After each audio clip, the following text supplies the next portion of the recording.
I woke up to a miracle today.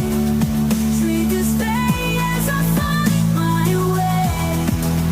No judgment to lead astray.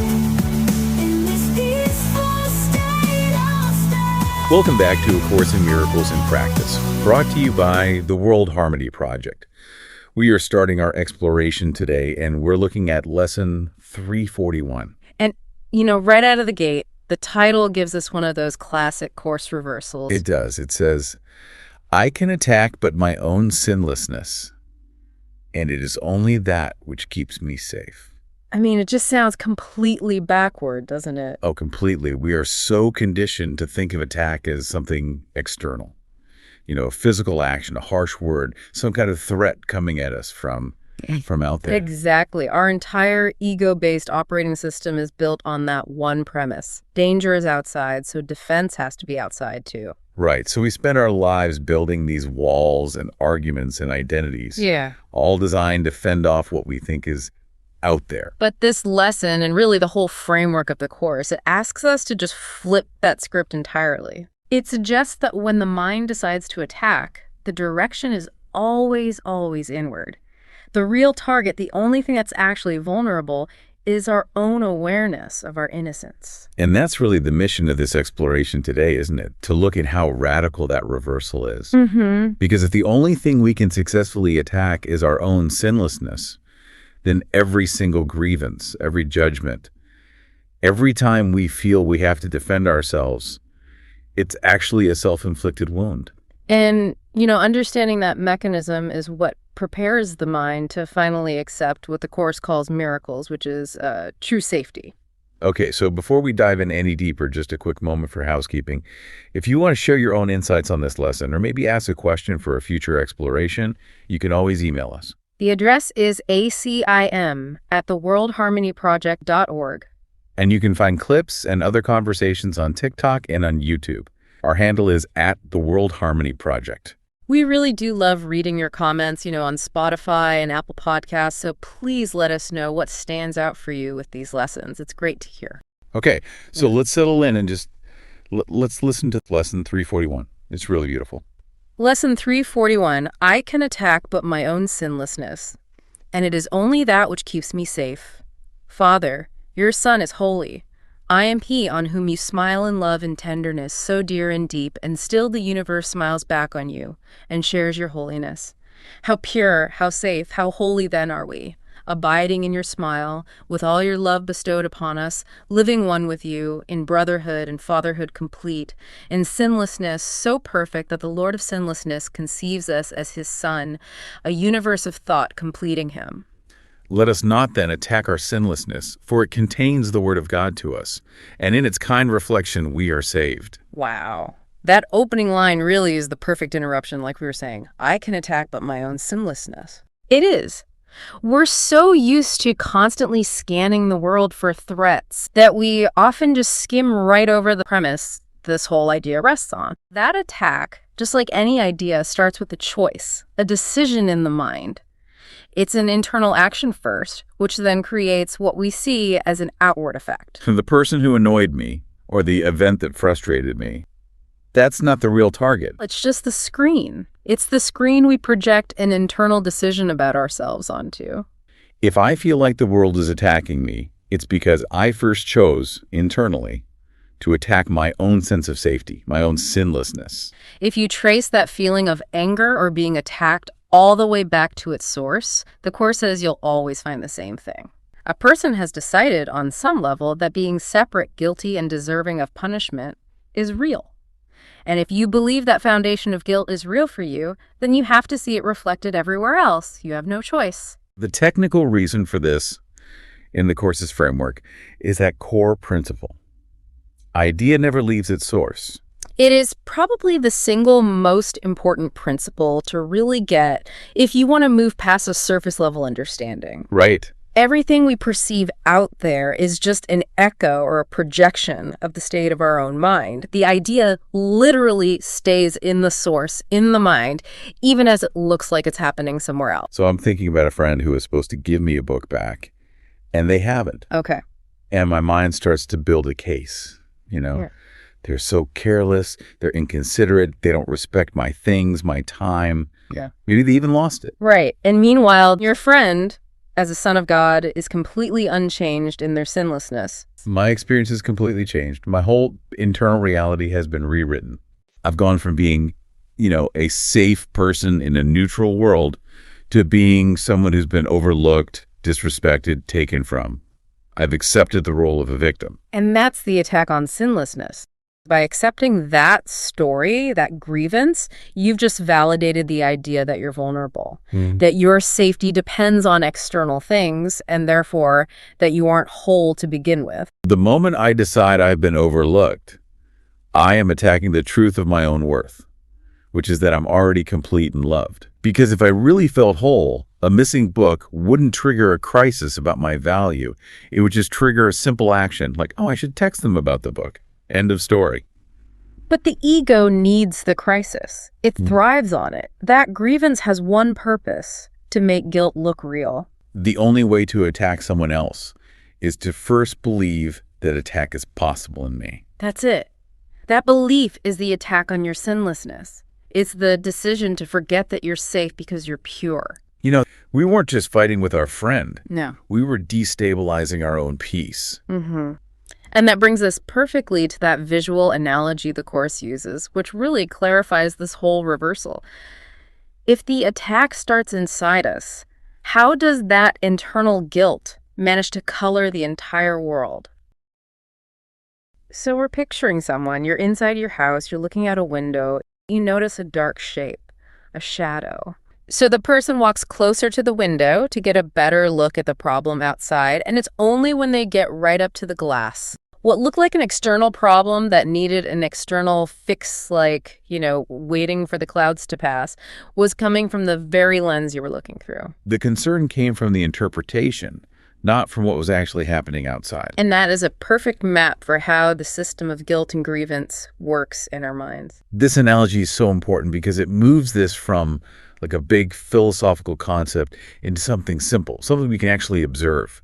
It shows us how projection really works. So we see an event, a deadline gets missed, a coworker says something, a stranger cuts us off in traffic, neutral facts. But the mind, which is already carrying around that smudge of guilt, that core belief that we are separate and flawed, it can't see neutrality. It rushes to add a story. It has to. So the missed deadline isn't just a missed deadline anymore. Now it's proof that my coworker is incompetent, maybe even trying to sabotage me. The driver isn't just a hurried person. They are personally attacking my right to be on this road. And that story changes everything. It changes the entire feeling of the moment. Now it's charged, it's hostile, it's threatening, it's personal. But the key insight from Lesson 341 is that this change in feeling comes only from the story that the guilt already in my mind added to it. It does not come from the situation itself. The belief in guilt is the smudge. It colors every single piece of information that comes through our senses. And the big mistake we make over and over is treating that internal smudge as if it's a factual report about the external world. We react to our own story, our own projection, not to what actually happened. So if I react with anger or defense, I'm not actually addressing an external threat. I'm defending the smudge. I'm insisting that the dark mark is out there, even when my own lack of peace is telling me it's time to clean the window. If we admit the smudge is internal, we have to admit that we chose it, and that we have the power to choose again. But if it's outside, we get to be helpless victims. Exactly. If it's inside, we are responsible for our own perception, and therefore for our own safety. And that acceptance of responsibility, that's the moment we stop attacking our sinlessness and start feeling the safety this lesson promises. So when we choose to keep that smudge, when we let blame or grievance in, we're actively choosing to undercut our own safety. Because safety in the Course isn't about being protected from danger. It's the recognition that danger is impossible. That is such a huge distinction. Yeah. The lesson is saying that sinlessness is real safety. Because if you are sinless, you have nothing that needs a defense. Right. If I'm innocent, nothing can be taken from me, nothing can be added, nothing can diminish me. In the world, safety is always conditional, isn't it? I'm safe if I lock the door, if the market is up, if my health is good. But this safety is a constant state. It's rooted in your identity, not your circumstances. Okay, so let's imagine two scenarios. They both start with the exact same external event. Someone asks you, "Did you eat the last piece of cake?" Okay, so scenario one. You know for a fact, 100%, you did not eat the cake. You are innocent. So when the question comes, It has no charge. There's no threat, no defensiveness, no alarm bells going off inside. your innocence keeps the moment light. It's neutral. You just answer the question. Nope, wasn't me. It doesn't shake your peace. The question just feels like an inquiry, not an accusation. That's what real safety feels like. All right, now scenario two. You did, in fact, eat the cake. And you're kind of hoping nobody would notice. Uh-oh. The second that question is asked, Did you eat the last piece of cake? the whole moment feels charged. The guilt, it immediately shapes how the question is even heard. It's not an inquiry anymore. It's a verdict. It's a judgment waiting to happen. The cake example, it's such a simple way to see how your internal identity completely dictates your experience. The external words were identical in both scenarios, but the internal experience is worlds apart, based entirely on your own perceived guilt or innocence. And this is what the lesson is asking us to do. It's inviting us to apply the absolute calm clarity of "I didn't eat the cake" to our entire identity. To see our inherent innocence, our sinlessness, as the fundamental truth of who we are. And if we really accept that, truly, then the world can't ask a question that feels like an existential threat. No event, no accusation, no loss, no illness can shatter the knowledge of our permanent perfect safety. So, sinlessness, in this view, means there's nothing inside of me, no hidden guilt, no secret belief I deserve punishment, that can turn the world into an enemy. Exactly. If I'm convinced deep down that I deserve peace, that's what I will experience. If I'm secretly convinced I deserve punishment, well, I will find a punishing world to prove myself right. When we attack our sinlessness, we're choosing the guilt-filled experience of scenario 2 for every moment of our lives. Yes, whether we ate the cake or not, we walk around braced for judgment, hearing every neutral question as an attack, because we've already found ourselves guilty. So the ultimate safety is just the knowledge that we don't need a defense. That's it. And when that internal attack system collapses, the world, maybe for the first time, loses its power to define us or to frighten us. Yeah, you're no longer constantly scanning the environment for evidence that your secret guilt has been discovered. And that is the mental state that makes room for miracles. If the mind is busy defending its guilt, justifying its grievances, the miracle, the correction, can't get in. And a miracle in this context is a correction in perception. It's not some huge dramatic event. It's the quiet moment the lens gets cleared. You suddenly see the neutral event for what it is without the ego's story smeared all over it. But the ego is so invested in that smudge. Grievance is like the super glue for the smudge, isn't it? Ugh. It holds that distorted view in place and it says, no, the problem is real and it's out there. The ego takes a neutral detail and blows it up. So let's say you're applying for a permit for a project you really care about. A form was filled out wrong. A detail was missed. Okay. And the committee denies it. In a state of sinlessness where the window is clean, the correction is easy. A detail to address, I'll fix the form and resubmit. But if the ego is in charge, the grievance takes over immediately. That missed detail gets translated into a story about my fundamental worth. The committee isn't just pointing out a clerical error anymore. No. Now they're judging my competence, my intelligence, my value as a person. The denial of the permit is no longer a technical issue. It's a judgment on my worthiness. And the grievance insists that my interpretation, that I'm a failure or that the committee is hostile, is the correct one. And it must be defended. And that story becomes the obstacle. If I insist the committee's hostile and this proves I'm a failure, I literally cannot receive the miracle. I've blocked it. The miracle being the simple shift back to seeing it as a neutral, fixable detail. Exactly. My rigid defense of my own painful story blocks the simple solution. It's like telling the Holy Spirit, no thanks, I prefer the drama and the anger because it proves my suffering is real. And the cost of that is huge. The prayer reminds us that our sinlessness contains the Word of God to us. which is that message of constant, unwavering love and acceptance. So when we cover our sinlessness with guilt, we can't hear that message anymore. The ego self-talk is just so loud and dramatic. Which brings us right to self-judgment. That's the purest form of this attack. We don't even need the committee. We do it directly to ourselves. All the time. A person looks in the mirror and criticizes how they look. Or they check their bank account and tell themselves they're a failure. Or they remember something they did years ago and decide they're just unworthy. Those harmful stories, those are the direct attacks on our identity. They actively block our awareness of who we really are, of our permanent identity as the Holy Son of God. And when that self-harming story is running on a loop inside, the world automatically starts to look hostile to match it. It has to. If I believe I'm inherently flawed or unworthy, then I'm going to interpret every glance from a stranger, every unreturned text, every success someone else has, as more evidence of my own deficiency. The world isn't threatening by chance. It's threatening because we've already decided we're guilty. We project our own self-judgment out there, and the universe reflects it back to us. So the correction, the miracle, has to start inside.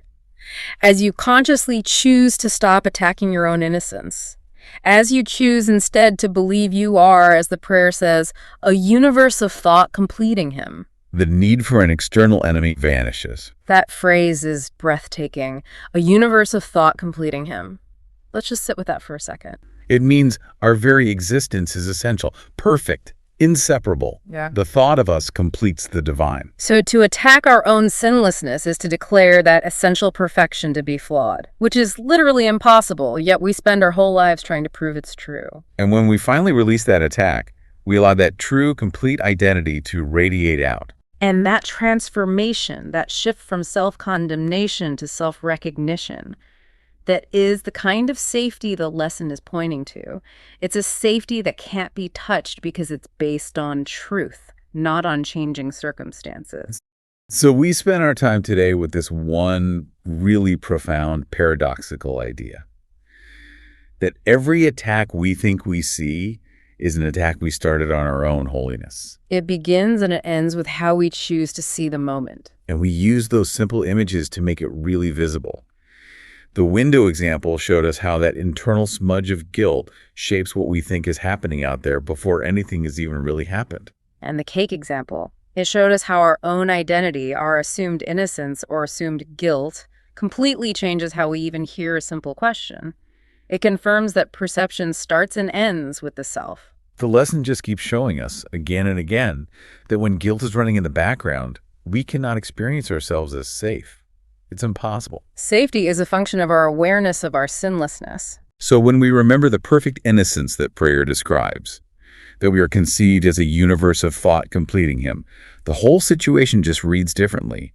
We go from defense to acceptance. And from fear to a permanent state of peace. We would love to know how Lesson 341 lands for you in your practice.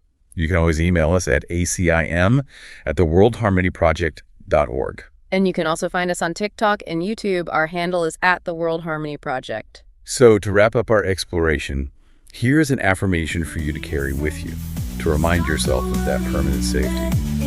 I choose to see myself as safe in the innocence God gave me. We'll see you tomorrow.